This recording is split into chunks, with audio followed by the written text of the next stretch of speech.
primero, para poner un poco en contexto, me gustaría saber cuál era el modus operandi de esta constructora brasileña acusada en 12 países por pagar 3.300 millones de dólares en sobornos. Bueno, pues a raíz de la investigación que hacen Mexicanos Unidos contra la Corrupción, el modus operandi era básicamente este. A raíz de dos empresas que eran filiales de Odebrecht, salen los recursos a través de dos bancos suizos y un banco en las Islas Caimán. Salen los recursos y aterrizan en una empresa de Veracruz que tiene un domicilio que al parecer no corresponde, ¿no?, con la infraestructura que debería tener una empresa de este tipo, que tienen su razón social. De acuerdo con estos documentos, se dedica desde mercadotecnia hasta administración de recursos humanos y diferentes tipos de actividades que pueda tener. O sea, nada involucrado con la industria.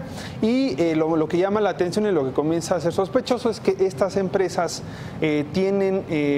son dueños de estas empresas dos personas cuyos domicilios se encuentran en colonias totalmente populares. Uno de ellos un ex empleado de una gasolinera de 26 años y uno más que es un vendedor de seguros, que bueno, aludiendo a la lógica, sería increíble poder saber que además de esta empresa son accionistas de otras 3 empresas que fueron creadas en el mismo día, ante el mismo notario público, y todas involucradas de cierta forma con Odebrecht. Pero hasta aquí todavía no llegamos al punto.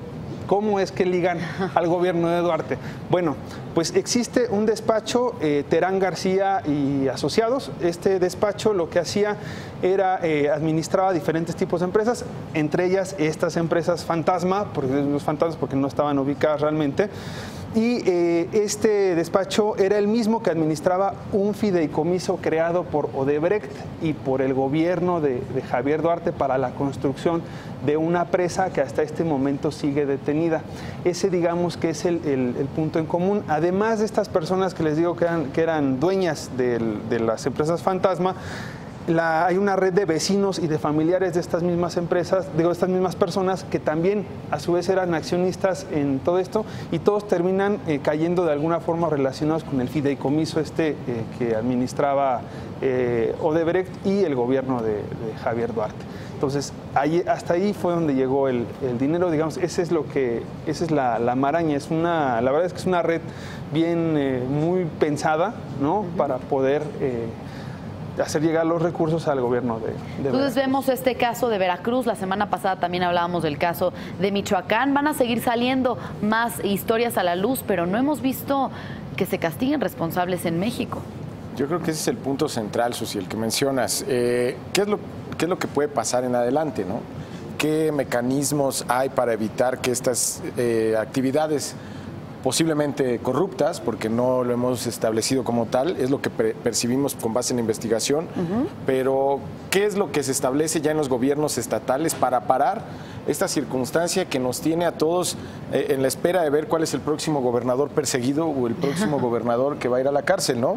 Y en ese sentido, pues tiene mucha relevancia lo que puedan hacer los congresos estatales, que son los responsables, pues de revisar la cuenta pública de cada estado y de cada entidad. Ahí, en el caso de Veracruz, afortunadamente ahora se tiene una circunstancia de mucho mayor pluralidad política que puede, de alguna manera, influir, pues, en que no se salgan con las suyas si hacen algo indebido, ¿no?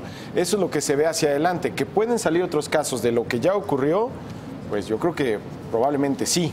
Y es que además, perdón, este delito cayó en un terreno muy fértil. En México se han identificado alrededor de 1.192 empresas fantasma relacionadas con otras más de 50,000 y una defraudación fiscal superior a 298,000 millones de pesos. O sea, es tremendo lo que ha sucedido en México con esta instalación de empresas fantasmas, y que venga una como Odebrecht a implementar un sistema o un esquema muy similar al que está ocurriendo, al que ocurrió en Veracruz, pues me parece que eventualmente sí veremos más casos similares, ¿no? Son muchas las empresas que tienen ese esquema. Y en otros países, por ejemplo, en Guatemala ya vimos que el expresidente Otto Pérez Molina y su vicepresidenta pues ya fueron detenidos. En Ecuador hay ya 6 detenidos, más de 18 registros domiciliarios. En Perú también hay órdenes de aprehensión. Es decir, que en casi todos los países donde pues han estado involucrados en este caso, pues ya ha habido investigaciones, ya ha habido consecuencias, ya ha habido detenidos, y pues en México todavía no. Entonces es un tema de falta de que se ejerza la justicia por parte del gobierno. Es un tema también por parte de la IP. Yo creo que hay una responsabilidad compartida ahí. La IP ha sido el gran ausente de este caso, porque ellos serían los más interesados. En el contexto de la apertura del sector energético tendrían que salir, me imagino, yo veo a un CC, veo a un Coparmex, veo a un Consejo Mexicano de la Energía, saliendo a los hidrocarburos, saliendo a decir, oigan, ¿qué está pasando aquí? ¿Qué medidas vamos a utilizar? Gobierno, pone atención, no has castigado a nadie. Y han sido los grandes ausentes de esta discusión. Han sido los grandes ausentes de la política económica desde hace mucho tiempo, digámoslo así, porque desde aquellas políticas en las cuales se empujaba la reforma energética, la reforma fiscal, entre otras reformas, la verdad es que la iniciativa privada ha brillado por su ausencia en este y en otros casos. Claro. Y podemos verlo también en cómo percibe el mercado. En la pantalla, en este momento, en la terminal de Bloomberg, tenemos el comportamiento de los bonos de Odebrecht. Y ahí, es uno de las emisiones de bonos. Y lo que quiero que noten es, esto cuando baja, es como bajan los precios de los bonos. Es decir, se devalúan porque se percibe pues que no va a haber un pago o que podría haber el riesgo en no pago. Cuando se encarecen es porque se percibe que la empresa va a ir a bien y en consecuencia va a pagar. Y lo que hemos visto es que desde abril que se conoció el escándalo, hubo una baja sensible obviamente en el precio de esos bonos, pero luego empezaron a subir. Entonces el mercado, es acomodaticio también, el mercado simplemente percibe que mientras le paguen, el tema de la moral puede quedar en un segundo término, ¿no? Claro, totalmente. Yo sí quisiera acotar una cosa, a ver, ni en Ecuador, ni en Perú, ni en Guatemala, y desde luego también en Brasil, la iniciativa privada no ha sido el principal detonante de las investigaciones a los principales responsables de los actos de corrupción de Odebrecht. Es la propia autoridad. Si en México la autoridad está brillando por su ausencia, yo creo que tampoco es responsabilidad de la IP agarrar y tocar la puerta y decirle, oye, que en Colombia, en Perú, en Ecuador, en Guatemala, en República Dominicana estén levantando las banderas rojas y estén diciendo, ¿sabes qué? Tú vas a la cárcel, contigo pacto para que me des la información de con quién te coludiste dentro del gobierno. Eso yo creo que no le corresponde a la IP. La IP está haciendo su chamba, está haciendo su trabajo de adaptarse a la nueva reforma, a la nueva realidad, y sí, se crea quizá una especie de vacío de lo que puede suceder con los siguientes contratos, pero al final del día es la autoridad quien tiene que tomar la palabra. ¿No crees que ellos deberían de presionar al gobierno, sobre todo por este tema que mencionábamos de la apertura del sector energético que estamos viviendo, los concursos, las licitaciones, que debemos dar una imagen de transparencia, de certidumbre y este tipo de casos en los que pues parece que no hemos actuado a tiempo? Pero ¿qué imagen de transparencia puedes dar si desde la IP, o sea, si es la IP el detonante de la justicia en este país? No, pero a ver, yo entiendo que no es función de la iniciativa privada ir a perseguir criminales o ir a señalarlos.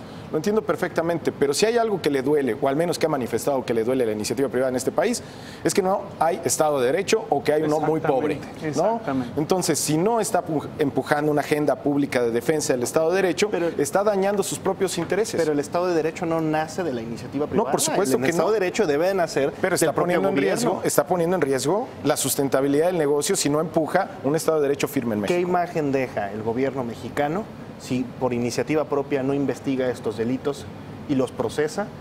Creo que el gobierno mexicano ya puede hacer muy poco por, bajo las condiciones actuales, mejorar su circunstancia, como lo ve el mundo, ¿no? Pues esta es una buena oportunidad. Por supuesto la tiene, pero no lo está considerando. En fin, creo que aquí está el punto de la iniciativa privada, es que la iniciativa privada sí tiene una responsabilidad con la sociedad, en cualquier caso, amén de que se trata de sus propios intereses. Quiere venderle a esa sociedad. Y si esa sociedad no está funcionando bien, entonces está dañando la sustentabilidad del negocio. Y entonces, ¿qué pasa? Que tenemos a la Asociación de los Solares, al Consejo Mexicano de Energía, diferentes grupos quejándose porque CFE no los deja instalar la reforma energética, porque Pemex les pone algunos obstáculos, que monopoliza el transporte, etcétera. Y entonces, estos temas que de verdad son sustanciales, el otro lo resuelves con un amparo, el otro lo resuelves con una orden del juez, ¿no? Que te permite entrar a cierto mercado, etcétera. Pero el tema de la corrupción es algo en lo que ellos también desafortunadamente participan, propician y que quieren hacerse de la vista gorda y simplemente no podemos seguir así. Peguen la inversión. O sea, ¿qué ha pasado con la competitividad del país en los últimos años? Luego de haber crecido, ha bajado la competitividad. Y no es que el inversionista se fije en ese indicador antes de hacer una inversión, para nada. Estamos conscientes de que ellos se fijan en si va a haber dinero o no. Pero si hay una referencia inicial y tienen dos países a competir, pues no está mal echarle un ojo a esos rankings de competitividad que sí te pueden afectar una última decisión. Pero que el Estado de Derecho en este país surja de las empresas mismas, ¿qué quiere decir? Que las que vengan, ¿con quién tienen que negociar? ¿Con el gobierno mismo o con la iniciativa privada para que le hagan valer los contratos con el gobierno del No, pero yo sí creería que la iniciativa privada de cierta manera tiene que presionar, porque como dices, pues si bien está defendiendo sus intereses. Raúl Olmos decía hoy de Mexicanos contra la Corrupción que sin duda esta investigación se inició muy tarde. ¿Qué les parece si vamos a escucharlo? Ok, sí. Lo que nosotros sabemos es que la investigación empezó muy tarde, empezó a mediados de enero de 2017, cuando ya el resto de los países de Latinoamérica tenían muy avanzada su investigación. Prueba de ello es que ya hay en la mayor parte de los países personajes procesados, personajes detenidos, grandes personajes involucrados, expresidentes, exfuncionarios de primer nivel. Y en el caso de México apenas se está explorando, apenas está en un proceso de toma de declaraciones. Vamos muy retrasados, a diferencia de otros países.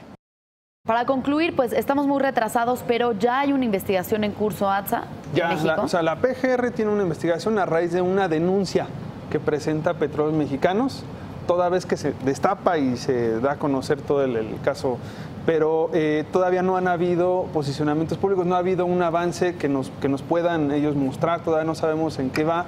Hay que recordar que el 1 de junio se tenían que haber dado a conocer los nombres de los funcionarios involucrados y no se hizo a raíz de un amparo que dan allá mismo en Brasil, donde les bloquean esa posibilidad de dar a conocer, de abrir el expediente para que por fin conozcamos quiénes estaban involucrados, pero hasta el momento seguimos sin nombres todavía. Bien, conclusiones.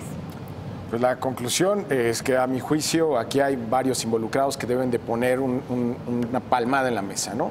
Evidentemente al Estado le corresponde por principio poner orden y meterse esto a fondo y hacerlo transparente.